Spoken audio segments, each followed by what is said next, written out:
Hello दोस्तों, मैं अमित कुमार सिंह आपका अमित सिविल सर्विसेज एकेडमी में एक बार फिर से स्वागत करता हूं। दोस्तों, मेरे चैनल पर डेली बिहार करंट अफेयर्स, राष्ट्रीय और अंतर्राष्ट्रीय घटनाओं के साथ अपलोड होता है।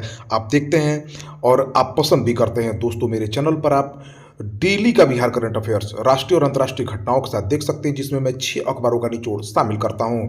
और दोस्तों, मैं आप बताना चाहूँगा आपको कि आप मेरा डेली का पीडीएफ भी प्राप्त कर सकते हैं। ठीक है दोस्तों, डेली का पीडीएफ प्राप्त करने के लिए आप मेरे Amit civil services academy telegram channel पर जाकर पीडीएफ प्राप्त कर सकते हैं। मैं डिस्क्रिप्शन में लिंक दे दूंगा। ठीक है दोस्तों, तो देर न करिए, चैनल को जरूर सब्सक्राइब करिए, दोस्तों में शेयर करिए। इससे इंपॉर्टेंट आपको वीडियो नहीं मिलने वाला है। तो पहले क्वेश्चन की तरफ चलते हैं। बिहार के किस जिले में पालतू पशु व्यापार मेले का आयोजन हुआ है? देखिए दोस्तों, बिहार के पटना जिले में पहली बार पालतू पशु व्यापार मेले का आयोजन किया गया है। बिहार पशु विज्ञान विश्वविद्यालय तथा इंडियन वेटरनरी एसोसिएशन के संयुक्त तत्वाधान में बिहार पशु चिकित्सा महाविद्यालय परिसर में पहली बार पालतू पशु व्यापार मेला का आयोजन हुआ है।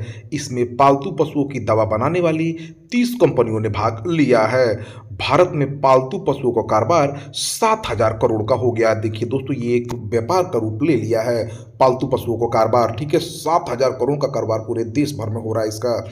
बिहार के पशु तथा मत्स्य संसाधन मंत्री हमारे सम्राट चौधरी हैं। इन्हीं के पास ये मंत्रालय है। यह वित्त मंत्री भी हैं, ये उप मुख्यमंत्री भी हैं, स्वास्थ्य मंत्रालय भी इन्हीं के पास है। तो बहुत सारे मंत्रालय अभी उप मुख्यमंत्री सम्राट चौधरी के पास हैं। तो याद रखिए दोस्तों, बिहार के पटना जिले में पालतू पशु व्यापार मेले का आयोजन पहली बार किया गया है।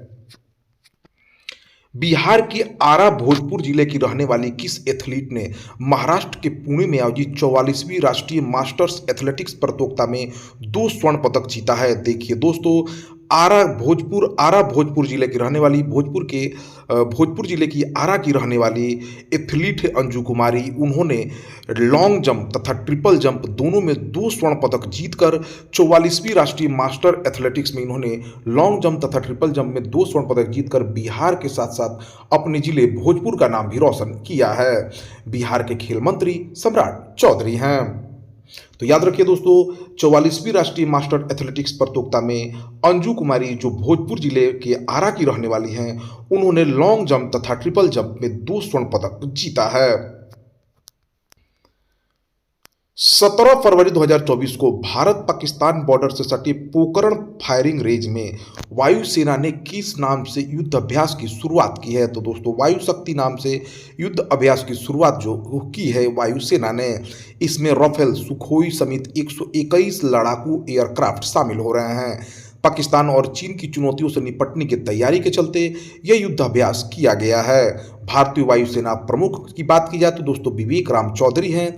भारतीय नौसेना प्रमुख की बात की जाए तो आर हरि कुमार हैं। भारतीय थल सेना प्रमुख जनरल मनोज पांडे हैं। तो इन तीनों को याद रखिए दोस्तों, यहां से क्वेश्चन बनते हैं।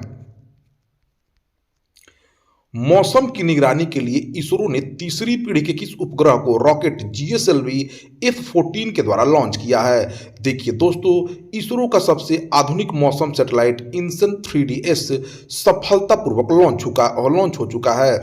इस सैटेलाइट को GSLV F-14 रॉकेट के जरिए श्रीहरिकोटा के सतीश धवन स्पेस सेंटर के लॉन्च पैड 2 से छोड़ा गया। यह सैटेलाइट समुद्र, मौसम और इमरजेंसी सिग्नल सिस्टम की जानकारी देगा एवं राहत एवं बचाव कार्यों में मदद करेगा। इसरो के प्रमुख एस सोमनाथ हैं। इसरो की स्थापना दोस्तों 15 अगस्त 1969 को हुई थी। मुख्यालय इसका बेंगलुरु में है। संस्थापक इसके विक्रम साराभाई थे।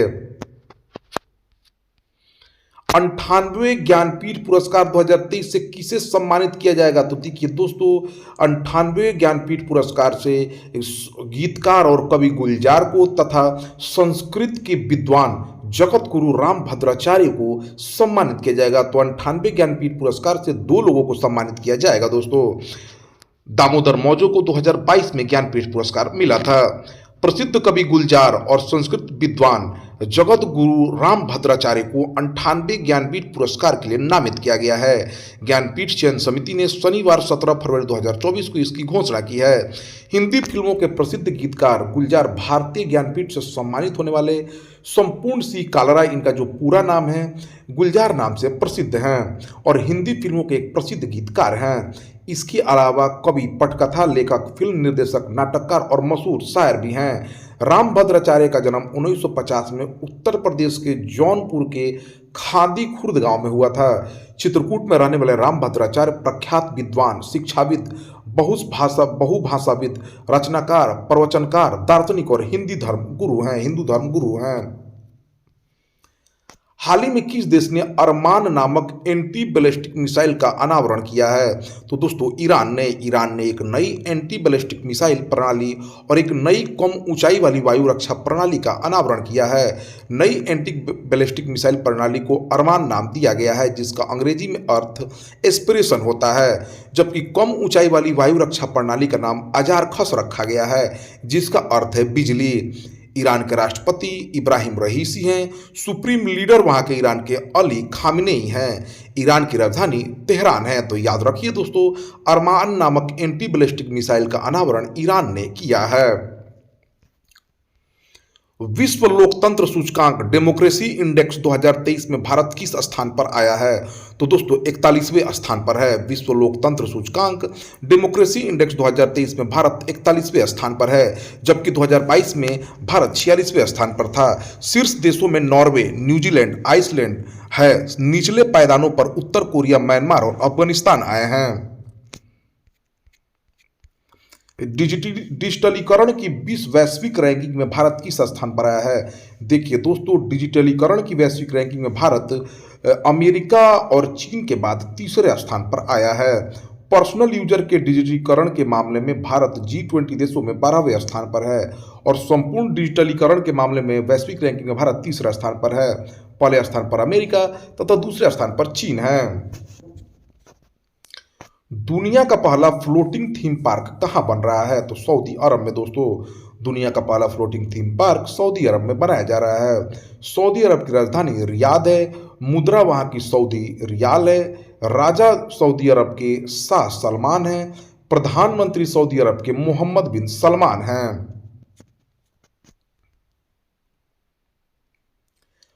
16 फरवरी 2024 को प्रधानमंत्री नरेंद्र मोदी ने किस राज्य के रेवाड़ी में all India institute of medical science की आधारशिला रखी है? तो दोस्तों हरियाणा में। 16 फरवरी 2024 को प्रधानमंत्री नरेंद्र मोदी ने हरियाणा के रेवाड़ी में all India institute of medical science की आधारशिला रखी है। पीएम मोदी ने गुरुग्राम मेट्रो रेल परियोजना की भी आधारशिला रखी है। कुल 19,500 करोड़ की योजनाओं का शिलान्यास भी प्रधानमंत्री पीएम मोदी ने किया है। कुरुक्षेत्र में अनुभव केंद्र ज्योतिषर संग्रहालय का भी उद्घाटन किया है, जो 240 करोड़ की लागत से बना है। हरियाणा के मुख्यमंत्री मनोहर लाल खट्टर हैं। हरियाणा के राज्यपाल बंडारू दत्तात्रेय हैं। 16 फरवरी 2024 को किस राज्य ने घर घर जाकर जातिगत सर्वेक्षण करने के लिए प्रस्ताव पारित किया है? तो देखिए दोस्तों, तेलंगाना सरकार ने घर घर जाकर जातिगत सर्वेक्षण करने का प्रस्ताव पारित किया है। 16 फरवरी 2024 को तेलंगाना विधानसभा ने राज्य में घर घर जाकर जातिगत सर्वेक्षण करने के लेकर प्रस्ताव को पारित किया है। इससे पहले अक्टूबर 2023 में बिहार सरकार ने जातीय गणना के आंकड़े जारी किए हैं। वह ऐसा करने वाले देश का पहला राज्य बना था। बिहार की आबादी में करीब 82% हिंदू और 17.7% मुसलमान हैं। तेलंगाना के मुख्यमंत्री रेवंत रेड्डी हैं। तेलंगाना के राज्यपाल तमिलसाई सौंदरराजन हैं। 100% घरेलू नल जल कनेक्शन हासिल करने वाला भारत का पहला उत्तर पूर्वी राज्य कौन बना है? तो दोस्तों ये अरुणाचल प्रदेश बना है। 100% घरेलू नल जल कनेक्शन हासिल करने वाला, ठीक है, उत्तर पूर्वी राज्य अरुणाचल प्रदेश बना है। अरुणाचल प्रदेश के मुख्यमंत्री पीमा खांडू हैं। अरुणाचल प्रदेश के राज्यपाल केवल त्रिविक्रम परनाइक है। तो याद रखिए दोस्तों, 100% घरेलू नल जल कनेक्शन हासिल करने वाला भारत का पहला उत्तर पूर्वी राज्य अरुणाचल प्रदेश बना है। नागरिक उड्डयन मंत्री ज्योतिरादित्य सिंधिया ने भारत की पहली हेलीकॉप्टर आपातकालीन चिकित्सा सेवा किस राज्य से शुरू करने की घोषणा की है? तो उत्तराखंड से। दोस्तों नागरिक उड्डयन मंत्री ज्योतिरादित्य सिंधिया ने भारत की पहली हेलीकॉप्टर आपातकालीन चिकित्सा सेवा उत्तराखंड राज्य से शुरू करने की घोषणा की है। ठीक है दोस्तों, उत्तराखंड के मुख्यमंत्री पुष्कर सिंह धामी हैं। उत्तराखंड के राज्यपाल गुरमीत सिंह हैं। हाल ही में ग्रो पोर्टल का शुभारंभ किसने किया है? तो नीति आयोग ने दोस्तों। कृषि वानिकी के साथ बंजर भूमि की हरियाली और पुनर्स्थापना की रिपोर्ट के लिए कृषि वानिकी के साथ बंजर भूमि की हरियाली और पुनर्स्थापना ग्रो पोर्टल को नीति आयोग द्वारा लॉन्च किया गया है। पोर्टल राज्य और जिला स्तरीय डेटा तक पहुंचने के लिए एक मंच प्रदान करता है। वर्तमान रिपोर्ट के अनुसार कृषि वानिकी भारत के कुल भौगोलिक क्षेत्र का 8.65% हिस्सा कवर करती है, जो लगभग 28.42 मिलियन हेक्टेयर है। नीति आयोग की स्थापना 1 जनवरी 2015 को हुई थी। भारत के प्रधानमंत्री national transforming institution for transforming India आयोग के पदेन अध्यक्ष होते हैं। नीति आयोग के वर्तमान उपाध्यक्ष श्री सुमन बेरी हैं। नीति आयोग को कार्यकारी अध्यक्ष सीईओ वीवीआर सुब्रमण्यम हैं। किस देश ने आर्टिफिशियल इंटेलिजेंस को बढ़ावा देने के लिए फाल्कन फाउंडेशन की शुरुआत की है? तो संयुक्त अरब अमीरात ने। मुक्त स्रोत कृत्रिम बुद्धिमत्ता को बढ़ावा देने के लिए संयुक्त अरब अमीरात ने फाल्कन फाउंडेशन की शुरुआत की है। यह एक गैर लाभकारी संगठन है जो जेनरेटिव एआई मॉडल को बढ़ावा देने के लिए समर्पित है। संयुक्त अरब अमीरात की राजधानी अबू धाबी है। मुद्रा यहाँ की यूएई दिरहम है। राष्ट्रपति यहाँ के मोहम्मद बिन जायद अल नाह्यान है। प्रधानमंत्री मोहम्मद बिन राशिद अल मखतूम हैं। तो याद रखिए दोस्तों, आर्टिफिशियल इंटेलिजेंस को बढ़ावा देने के लिए फाल्कन फाउंडेशन की शुरुआत जो है संयुक्त अरब अमीरात ने की है। यूएई में आयोजित विश्व सरकार शिखर सम्मेलन 2024 में किस देश को 90वें गोवटेक पुरस्कार से सम्मानित किया गया है? तो भारत को दोस्तों। संयुक्त अरब अमीरात में आयोजित विश्व सरकार शिखर सम्मेलन 2024 में भारत को 90वें गोवटेक पुरस्कार से सम्मानित किया गया है। यह सम्मान सरकारी सेवाओं, विशेष रूप से एआई संचालित सरकारी सेवाओं श्रेणी के तहत को बढ़ाने में भारत की कृत्रिम बुद्धिमत्ता के अभिनव उपयोग का एक प्रमाण है। यूएई सरकार द्वारा स्थापित यह पुरस्कार दुनिया भर में सरकारी संस्थाओं द्वारा कार्यान्वित रचनात्मक एवं नवीन तकनीकी समाधानों को मान्यता देता है। तो याद रखिए दोस्तों, गोवेटेक पुरस्कार से सम्मानित किया गया भारत को और यह एआई संचालित सरकारी सेवाओं को बढ़ावा देने के लिए भारत को दिया गया है। खासी हिल्स के स्वतंत्रता सेनानी यूथुरोट सिंह की प्रतिमा का कहां पर स्थित इंदिरा गांधी सांस्कृतिक केंद्र में अनावरण किया गया है? तो देखिए दोस्तों, खासी हिल्स के स्वतंत्रता सेनानी यूथुरोट सिंह की प्रतिमा का अनावरण बांग्लादेश के ढाका में स्थित इंदिरा गांधी सांस्कृतिक केंद्र में किया गया है। 200 साल पहले ब्रिटिश उपनिवेशवाद के खिलाफ विद्रोह करने वाले खासी हिल्स के स्वतंत्रता सेनानी यूथुरोट सिंह की प्रतिमा का ढाका के इंदिरा गांधी सांस्कृतिक केंद्र में अनावरण किया गया है। मेघालय के खासी हिल्स के नायक के रूप में जाने जाने वाले आदिवासी प्रमुख थिरोट सिंह की प्रतिमा का अनावरण मेघालय के उप मुख्यमंत्री सिनिया भलंगधर और बांग्लादेश में भारत के उच्चायुक्त प्रणय वर्मा ने किया है। एंग्लो खासी युद्ध 1829 से 1833 तक खासी लोगों और ब्रिटिश साम्राज्य की स्वतंत्रता के लिए खासी के संघर्ष के हिस्से में रूप में हुआ संघर्ष था।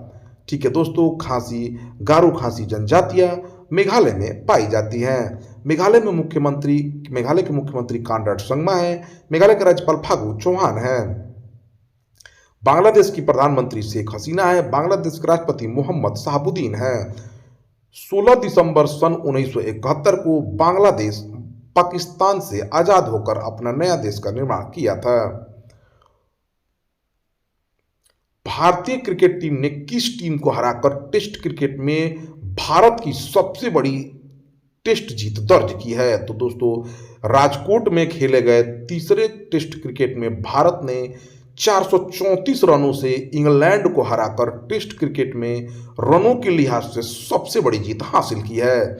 तीसरे टेस्ट में भारत ने इंग्लैंड को 434 रन से पटकनी दी है और टेस्ट क्रिकेट में टीम इंडिया की रनों के लिहाज से सबसे बड़ी जीत हासिल की है।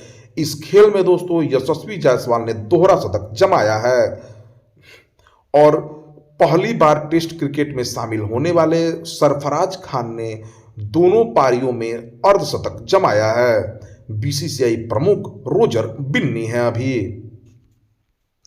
तो दोस्तों 18 फरवरी 2024 के सभी इंपॉर्टेंट बिहार करंट अफेयर्स राष्ट्रीय तथा अंतर्राष्ट्रीय घटनाओं के साथ। तो दोस्तों ऐसे ही वीडियो प्राप्त करने के लिए आप हमारे चैनल से जरूर जुड़े। Thank you for watching my